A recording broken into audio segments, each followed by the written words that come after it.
Thank you very much, sir, for the very kind introduction.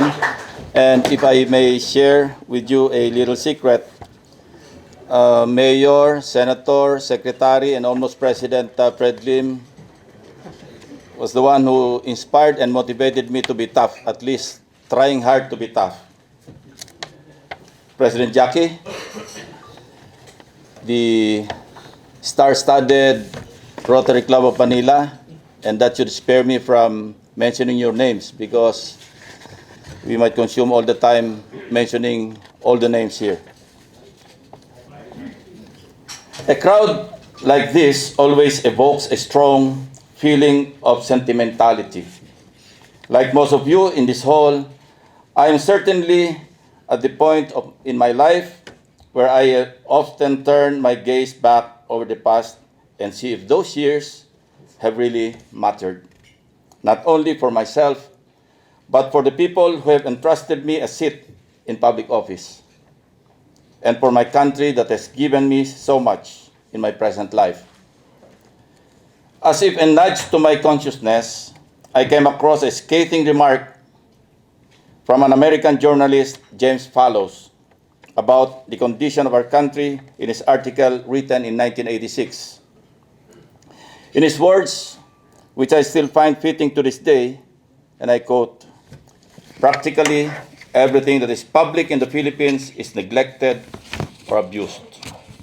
Fallows believes that we have a tradition of political corruption, the extremes of wealth and poverty, all of which reflect contempt for the public good. It made me look back to my early years in politics when I had my first brush with the cold, hard fact of the public office. It was during the 2001 elections when I shared the stage with a local veteran politician who was running for election in his locality. Not used to the fad, I was taken aback by his novelty song and dance number in what appeared to be an entertainment bonanza rather than a campaign rally. In a flash, I knew then, as I know now, that Bill Clinton was right. Politics is showbiz, only with ugly people. Immediately after the spectacle, the veteran politician told me with a smug smile on his face, "I will endure looking like a fool and be laughed at in public for 45 days of campaigning. You see, after winning the election, I would get back at these people in my 3-year term of office." He proudly called it payback time, and we all know why. Thankfully, he lost the election. Truth is, in my more than 40 years as a public servant, almost 2 decades of which as a member of the Philippine Senate, I have seen the likes of such veteran politicians gravely abuse the public office by way of misuse of public funds. In countless times, I have stood in the august halls of the Senate to blow the lid off countless anomalous and corrupt transactions and to hold them accountable. I have come to see that our government, like the Schrodinger cat, exists in at least 2 ways at the same time: winning and losing. Let me start by saying that we are winning. In all my faithful years in the Senate, I have witnessed our momentous legislative transformation.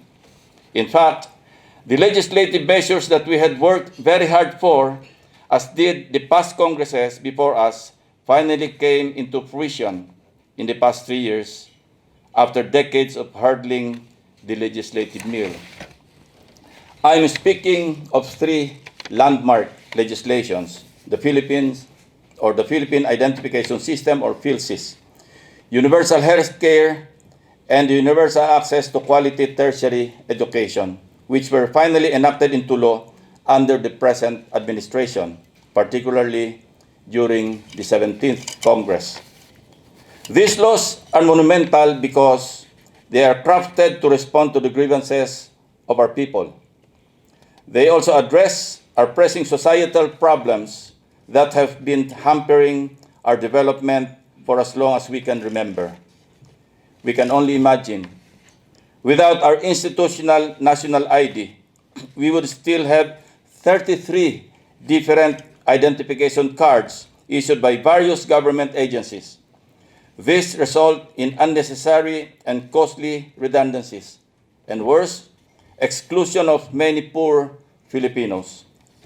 This is the reason why, since my first term in the Senate in 2001, I have been consistently advocating the establishment of a national ID system that will provide good identity to all, a means for social, financial, and political inclusion, a fundamental right of every citizen. Without the Universal Access to Quality Tertiary Education Act, our investment in higher education will remain at a dismal level compared to our ASEAN neighbors. In fact, the Philippines spent only 2.7% of its gross domestic product, or GDP, on higher education compared to 7.6% of Thailand, 5.9% of Malaysia, and 3.2% of Singapore. This was in 2012. With the passage of Republic Act 10931 on August 3, 2017, we invest in the future capacity of the students, thereby expanding the country's productivity and economy. Without the Universal Healthcare Act, the Philippines will still register a huge share of out-of-pocket health expenditure, placing a heavy burden on poor Filipino families. In fact, out-of-pocket accounts for 342 billion pesos, or 54.2% of our health expenditure in 2016. Hence, the passage of the law is our government's statement that health is not a privilege, but a right of every Filipino. Kapag nagkasakit ang may pera, ubos ang pera niya. Kapag nagkasakit ang walang pera, patay siya. With this milestone legislations, we are ready to turn the corner to make a big leap for the greater public good. But it appears that we do not put our money where our mouth is, and literally. It appears that while we are gaining ground with our legislative efforts, we are losing our momentum in actually carrying out these laws. There is an old saying about government spending: show me your budget, and I will tell you what you value. A scrutiny of the National Expenditure Program, or the President's budget for fiscal year 2020, shows us that the said milestone measures are left underfunded, rendering it practically useless for all its intents and purposes. In short, they are doomed to become dead-letter laws. The fiscal gap for the implementation of these laws are alarming. Imagine, to fully implement the Philippine ID system, the amount of 5,645,000,000 pesos is required for 2020.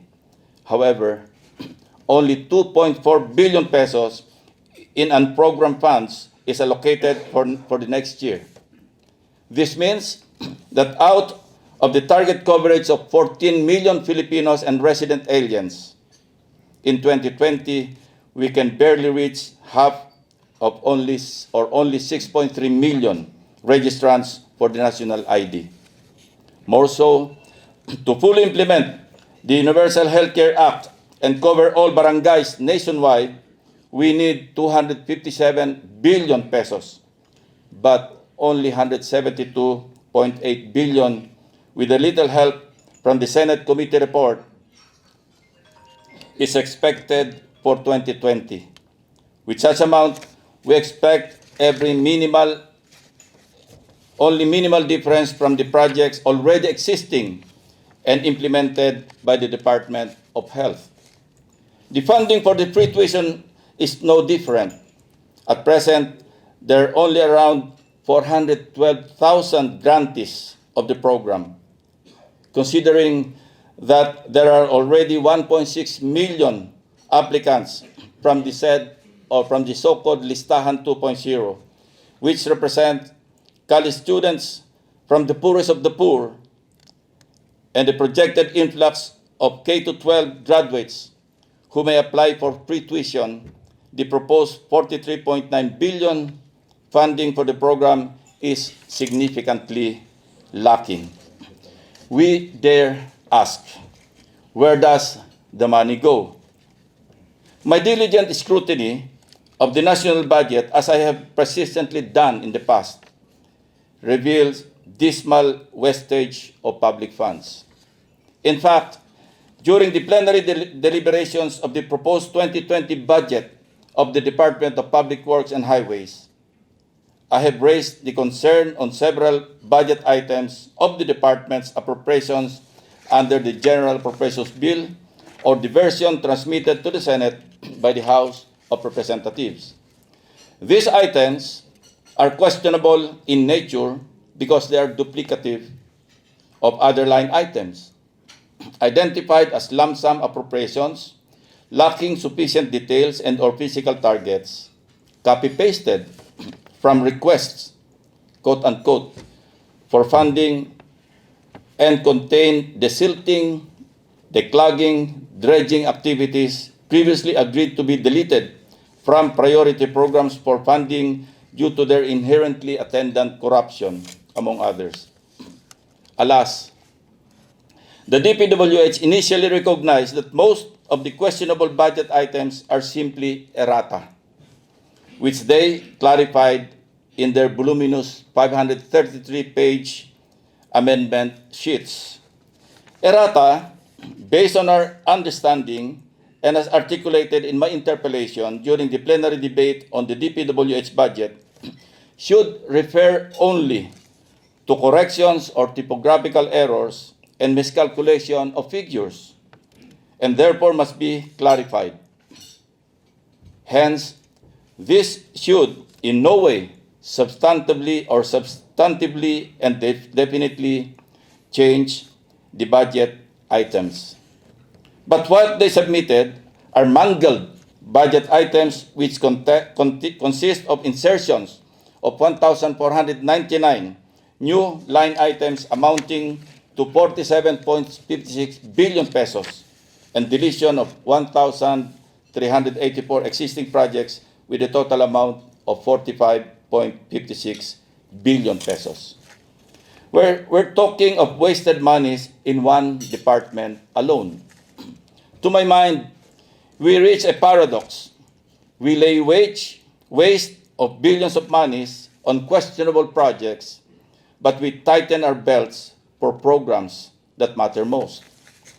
Hence, my institutional amendments to the proposed 2020 national budget include realigning these questionable appropriations to programs of greater value, such as the program full amount of 5.645 billion pesos for the national ID, additional 2 billion pesos for the free tuition law, and an additional 4 billion pesos for the universal health care, among others. Our national budget comes in complex forms, made more complicated by those who attempt to manipulate it to accommodate the interest of the chosen few. Further, I have always fought, albeit yet unsuccessful, to make transparent the individual and institutional amendments being proposed by all legislators. In my case, I do so by publishing all my amendments on my website, being Lacson.net, for all computer literates to see and scrutinize. This brings us to another matter that our minds still couldn't fathom. Why do we keep on borrowing year in and year out more than what we actually need? During the plenary debates on the general principles encompassing the fiscal year 2020 budget, we dared ask our economic managers on the soundness of our national government financing. Allow me to illustrate, looking at the 2018 actual figures from the DBM Statement of Appropriations, Allotments, Obligations, and Balances, or SAOB, our total gross borrowings amounted to 897.6 billion pesos, but our total deficit only amounted to 558.3 billion. Even if we take out our amortization worth 114.3 billion from our total borrowings, it still gives us 225 billion worth of surplus, or the so-called budgetary change in cash. For fiscal year 2020, lo and behold, we are borrowing a total of 1.442 trillion pesos, despite the projected financing deficit of only 677.6 billion. This means that we have more than half a trillion, or 564.4 billion pesos worth of excess borrowings for next year. The current year, 2019, is no different. We are borrowing 1.188 trillion to address a budget deficit of only 620 billion pesos. What gives? No wonder our national debt has ballooned to a whopping 7.9 trillion pesos and still counting. As hyperbolic as it may sound, literally, each of us, as we speak, every Filipino, and even those who were born this morning, bear a debt amounting to at least 72,000 pesos. And yet, we examine the budget utilization rates of some big budgeted agencies like the DepEd, or Department of Education, DPWH, and DOTR. Their unused appropriations are so humongous that we always wonder why they continue to get more than their absorptive capacity. 67 billion for DPWH, 42 billion for DepEd, and 14 billion for DOTR, all in 2017, when the supposed full utilization had already elapsed. As I have repeatedly been emphasizing, the national budget is the lifeblood of the economy, if not the country itself. No government or no nation will survive without its healthy components and circulation. A transformative legislative agenda without sufficient funding will be enacted for nothing. Its policy objectives will remain in paper. Its benefits will not trickle down to our people in the grassroots. Sadly and regrettably, the national budget remains to be a source of self-aggrandizement of some. Now, corruption is so prevalent that people accept it as a given. Public officials accept it as a must. For the life of me, I could not help but wonder how our hard-earned tax money accruing to the national government would only go to the deep pockets of a corrupt few. Left unchallenged, the abuse and indiscretions in our national budget would remain as is and will grossly evolve in different forms of monstrosities in the years to come. If we turn a blind eye, waver in fear of intimidation, give in to pressure, we will leave nothing behind to the future generations that would come after us. And I tell you with conviction, there is no fear greater than the fear of regret, of not doing something that could change the future of our country. In ending, I appeal to every one of you, gentlemen of the Rotary Club of Manila, to come to terms with the truth that changes could not happen on their own accord. It would require change in the moral equity among those in public office. It would demand politicians risking hold on their power. It would exact courage from elected officials to lose friends and gain enemies in exposing the truth.